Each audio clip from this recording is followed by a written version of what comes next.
मैं डॉक्टर अर्चना श्रीवास्तव विवेचना चैनल पर आप सभी का हार्दिक अभिनंदन करती हूँ। आज मैंने विषय लिया है भारत का जेन जी अराजकता के विरुद्ध। जेन जी, जिन्हें वस्तुतः जनरेशन जेड भी कहा जाता है, ये सन 1997 से सन 2012 के बीच जन्म लेने वाले बच्चों का समूह है। कालखंड के हिसाब से ये बच्चे अपनी पुरानी पीढ़ी से इस अर्थ में भिन्न हैं कि इन्होंने आँख खोलते ही टेक्नोलॉजी की दुनिया देखी। स्मार्टफोन पर नन्ही उंगलियां कलम पकड़ने से पहले ही चलने लगी। कंप्यूटर, लैपटॉप पर माता पिता को इन्होंने सक्रिय देखा है। इसीलिए इन्हें जूमर्स या टेक सेवी भी कहा जाता है। एकल परिवार में टेक्नोलॉजी के बीच पले ये बच्चे cartoon, games, online shopping, digital transaction के आदी हो चुके हैं। किताबें पढ़ने की जगह गूगल और यूट्यूब इनके लिए सहज हो गए हैं।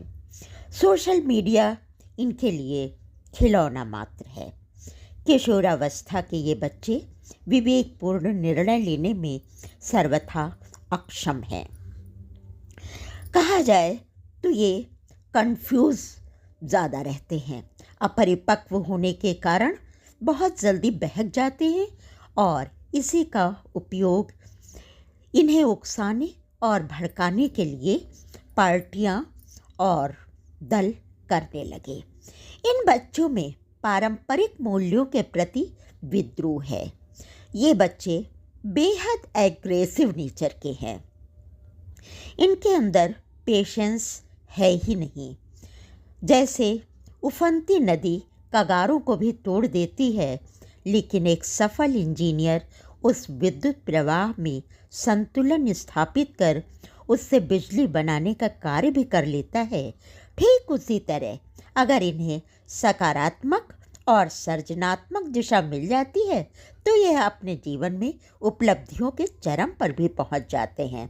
अन्यथा विध्वंस, दंगा फसाद इनकी आदत में शुमार हो जाता है। भ्रष्टाचार, नेपोटिज्म के ये विरोध में है, क्योंकि असमानता, जाति व्यवस्था में इनका बिल्कुल भी विश्वास नहीं है।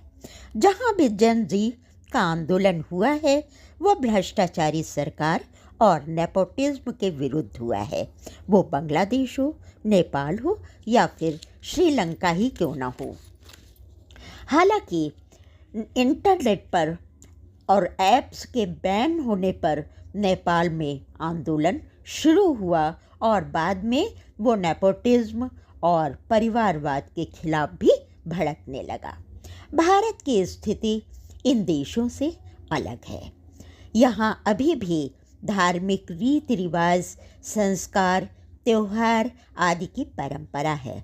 सनातन धर्म, राष्ट्र धर्म ये सर्वोपरि हैं और सबसे बढ़कर एक लोकतांत्रिक व्यवस्था यहाँ कायम है।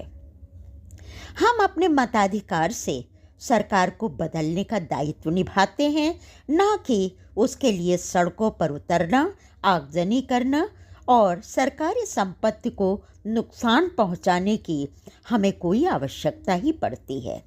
परिवारवाद, वंशवाद को हमने 2014 से ही बाहर कर रखा है और राज्यों में भी धीरे धीरे इनका अंत होता जा रहा है।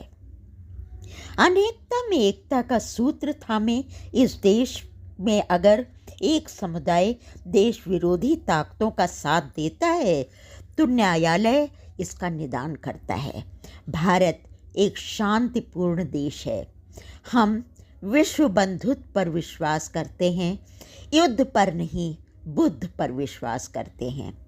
एक आध युवा अगर भटकते भी हैं तो उन्हें राह दिखाने के लिए परिवार और न्यायालय आ जाता है। यहाँ का जेन जी सनातन धर्म के साथ है। वो विरोधी पक्ष के साथ कभी खड़ा नहीं होगा। अन्य देशों के मुकाबले मानसिक परिपक्वता भी यहाँ अधिक है।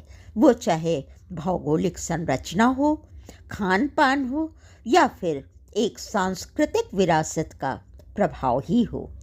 इसलिए फिलहाल तख्ता पलटने के लिए जेन-ज़ी को भड़काना हमारे देश में मुंगेरी लाल के हसीन सपने देखने के अलावा और कुछ नहीं है। हम एक अखंड भारत की तरफ बढ़ रहे हैं और उसे खंडित करने की कल्पना कोई भी ना करे। हमारा जेन-ज़ी ये अच्छी तरह जानता है और इसलिए वो सनातन धर्म के पक्ष में खड़ा है। एक अखंड भारत जो विश्व गुरु बनेगा, उसके लिए वह प्रयासरत है।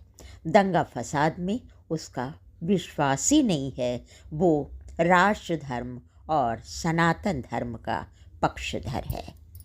धन्यवाद। आपको हमारा ये वीडियो कैसा लगा? कमेंट बॉक्स में प्रतिक्रिया अवश्य दें।